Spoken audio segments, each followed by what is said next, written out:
'cause we just call 811 and they come out and have it located for the utilities and all that. Usually I don't worry about phone, or the only things I worry about is phone and cable, unless it's by a gas line or something like that. Okay. But all water and electricity and all that stuff's plenty deep, so I don't usually have to worry about those.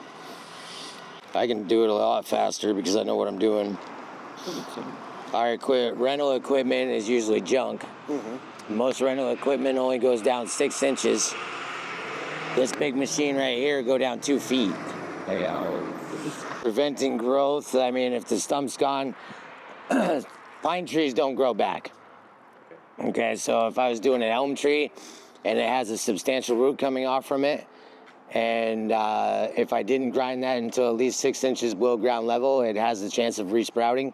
I go the extra step, grind it 6 inches below ground level, and then treat it with Garlon, and then it doesn't grow back. Well, if a homeowner is trying to grind their stump themselves, normally they have to go and rent a piece of equipment. 99% of the time they're junk, the teeth are dull. The learning curve on a homeowner grinding their stump probably takes a couple hours for them to get used to running the controls in a proper way, and it's just a long learning curve. I've been doing this stuff 30 years, so it's muscle memory to me.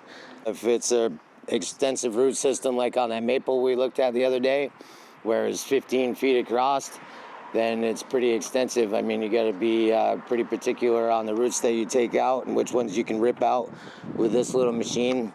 Like you were asking me earlier, if we ever cut them and then break off the pieces, we do in the spots that we can do that in. If there's no jeopardy of it coming underneath the sidewalk and pulling out the concrete and things like that. So it's usually better and safer to grind them out.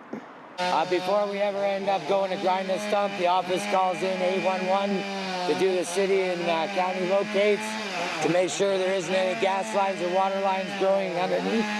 If there are, then we gotta, obviously just be more cautious. So you just have to have a lot of experience and knowing your machine and your capabilities to be able to maneuver really close to lines. Like on this one over here, I'm gonna have to go right up against the sidewalk. And as you can see, most of it's new, so I can't take a chance of breaking it. A homeowner tying the stumps to their truck to pull this stuff out isn't recommended. No, because they'll end up calling me if they don't rip their bumper off. Okay. And most of the time, if they're taking out a stump this big, once you go through a month of Sundays buying beer and hot dogs and everything for all the neighbors to come in and help you dig a moat around it so you can get to the roots, then what are you gonna do with a 1,000-pound root ball? You gotta hire a tow truck, and then you gotta pay the added expense at Rocky Top at $100 a cubic yard. With me grinding it, I can fit all that into about 3 wheelbarrow loads, and they don't charge me $100.